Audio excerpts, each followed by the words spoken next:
This next lab project is just a little simple fun one. Everybody likes to make lights flash in sequence. So we threw this lab in here so you can see how to cascade timers. When one timer is finished, start another, etc. Real simple.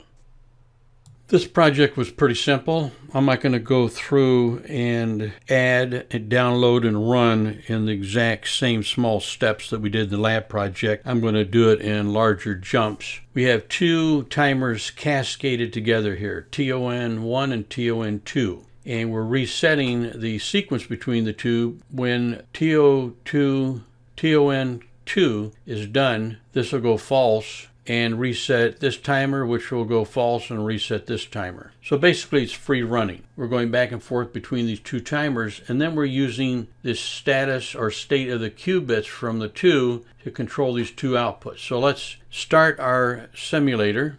Powered up so we can download to it. You can't download to a controller that's not turned on, and then download.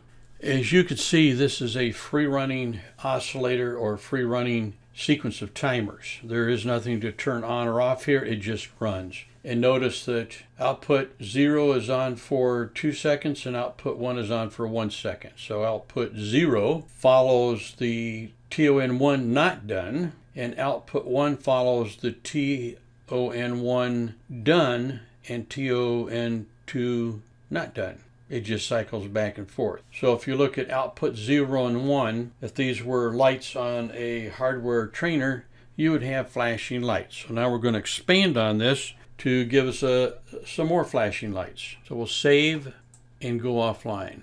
We added one more on delay timer. We added one more rung of logic, and you make sure you notice that the true if off instruction in rung 1 now addresses the done bit or .q for the last timer in the sequence. So TON1 runs for 2 seconds, enables TON2, which runs for 1 second, which enables TON3, which runs for half a second. And then you look down below at the logic. Not TON1 is on for 2 seconds, and then the TON1 done and 2 not done controls output 1 and so forth. So you could expand on this and have 4 TONs, and then you would add a 4th control rung there for output 3, which would have true if on timer 1, true if on timer 2, true if on timer 3, and then not true if on timer 4.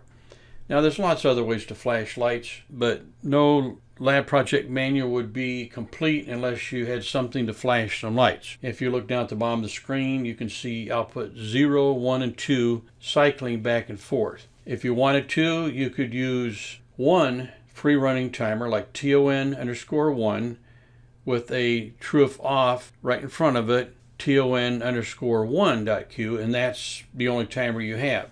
Then you use comparison instructions like less than or equal to, greater than or equal to, limit instruction.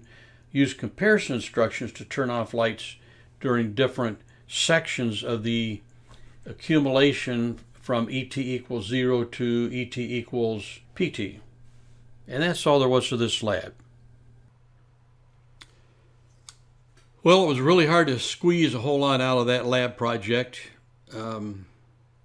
Everybody likes to make lights flash, so we threw that in there just for grins. We'll see you for the next lab project.